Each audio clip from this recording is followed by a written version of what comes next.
안녕하십니까? 영락교회 성도 여러분, 오늘도 주 안에서 이 하루를 함께 할 수 있는 은혜를 주신 주님께 감사를 드립니다. 오늘은 요셉 기도의 세 번째 시간으로 여러분과 함께 나눌 말씀은 요한복음 10장 5절에 있는 말씀입니다. 제가 봉독해 올리겠습니다.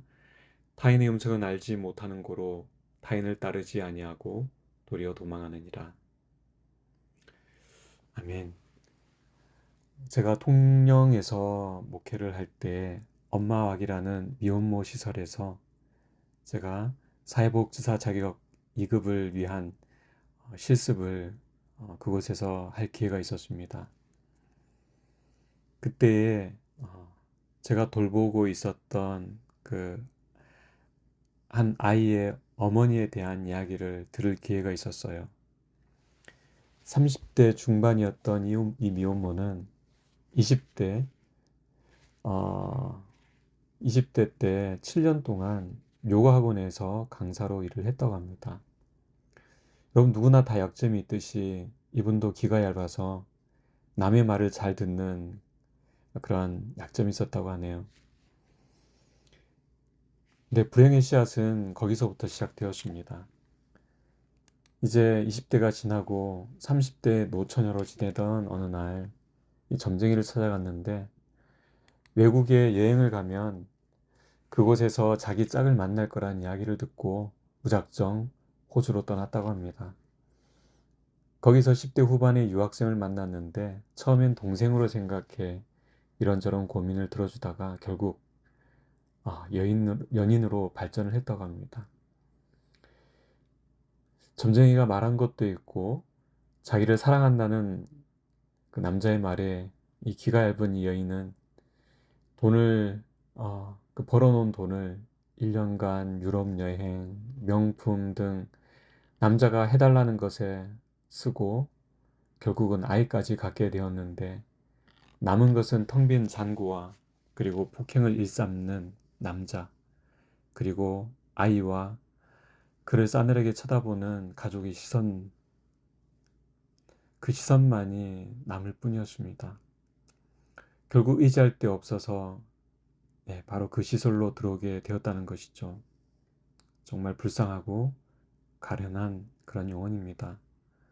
오늘 본문은 선한 목자와 양에 대한 예수님에 대한 비유 가운데 나타난 말씀입니다.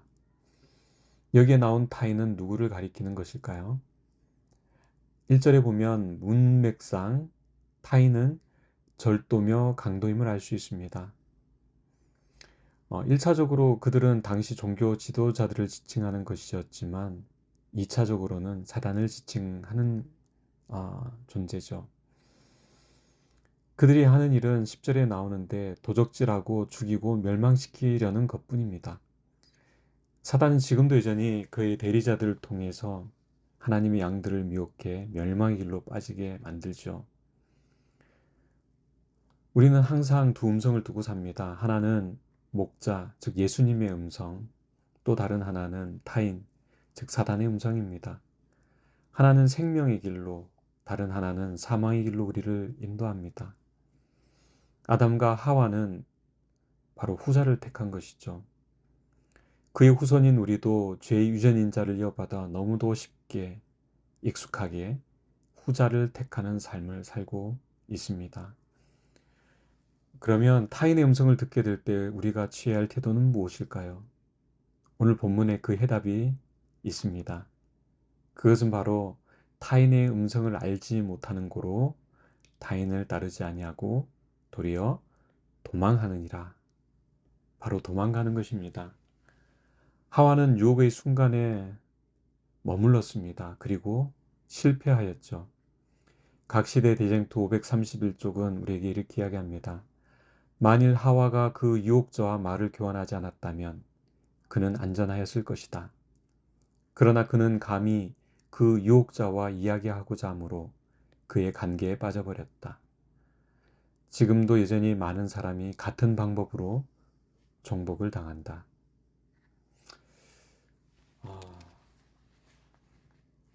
여러분, 우리가 이렇게 자주 실패하는 이 지점에 있어서 우리가 실패 사례가 아닌 성공 사례를 통해 우리가 어떻게 하면은 우리가 그런 일들을 당할 때에 그런 상황을 잘 이겨낼 수 있을 것인가를 성공 사례를 통하여서 우리가 한번 우리 또한 그런 모범 사례를 한번 따라보는 것은 어떨까 해서 여러분께 소개해드릴 사람이 바로 요셉입니다. 요셉은 유혹당할 때 어떤 태도를 취해야 하는지 우리에게 아주 대표적인 모범 사례로 일컬어지는 인물인데요. 창세기 39장 12절 13절에는 이렇게 이야기합니다. 그 여인이 그의 옷을 잡고 이르되 나와 동침하자. 그러나 요셉이 자기의 옷을 그 여인의 손에 버려두고 밖으로 나가매 그 여인이 요셉이 그의 옷을 자기 손에 버려두고 도망하여 나감을 보았다라고 이야기합니다. 여러분, 요셉은 그 여인과 말도 섞지 않고 바로 도망갔죠. 여러분, 우리가 유혹에 넘어가는 이유는 유혹의 순간에 잠시 머물기 때문입니다. 이제 곧 여름철이 되면 집에 모기와 파리가 많이 들끓죠. 며칠 전에도 이 모기를 잡았는데요. 여러분, 모기는 참 잡기가 그렇게 어렵지 않습니다. 왜냐하면 피를 빨려는 유혹에 못 이겨 몸에 자꾸 엉겨붙기 때문인데요. 피를 빠는 순간 근육에 힘을 팍 주면 놈이 꼼짝달싹 못하죠. 결국 압살을 변치 못합니다. 그리고 피를 빨면은 녀석이 몸이 무거워서 날기도 천천히 날 뿐더러 멀리 도망도 못 가고요. 그리고 그 몸이 많이 커져 있어서 눈에 잘 띄어서 결국 압살을 면치 못하죠. 그런데 파리는 좀처럼 잡기가 쉽지 않습니다. 쉴 새 없이 날아다니죠. 파리채를 든 순간부터 잠시도 앉아있질 않습니다. 마치 잠시라도 멈춰 앉아있는 순간 제명이 닿을 것을 아는지 말이죠. 여러분, 사단이 속삭이는 유혹에 잠시라도 머물지 말아야 합니다. 그것이 바로 우리를 사망으로 인도하는 지름길이기에 우리는 그런 유혹의 순간에 여러분들의 미련을 남겨두지 말고 잠시라도 머물지 말고 돌이켜야 하는 것이죠. 여러분, 소돔과 고모라가 멸망할 때에 하나님께서는 이 롯의 가족들에게 결코 소돔과 고모라 성을 향하여 뒤돌아보지 말고 소알로 도망가라고 이야기를 하지요. 여러분 아시는 것처럼 롯의 처가 그 미련을 버리지 못하고 잠시 머물러서 뒤돌아보는 순간 그녀는 소금기둥으로 변하고 말았습니다. 재림신도의 가정 59쪽은 우리에게 이렇게 권면합니다. 한 시간의 경솔함, 한 번 유혹에 진 것이 그대의 평생의 경향을 잘못된 방향으로 돌려놓을 수도 있다. 하나님과 연결되기를 거절하고 자기 자신을 유혹의 길에 두는 자들은 확실히 실패할 것이다. 여러분, 오늘도 사단은 끊임없이 우리를 유혹하고 또한 우리의 시선을 예수님께 향하지 못하고 돌이켜 우리로 하여금 유혹에 잠시 머물도록 그렇게 미혹할 것입니다. 그럴 때 여러분 그 유혹의 순간에 머물지 마시고 요셉처럼 단번에 여러분 도망하시길 바랍니다.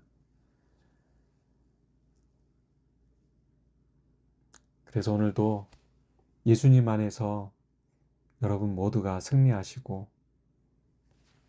참으로 주님께서 주시는 음성을 듣고 여러분 그것이 예수님의 음성이 아니라면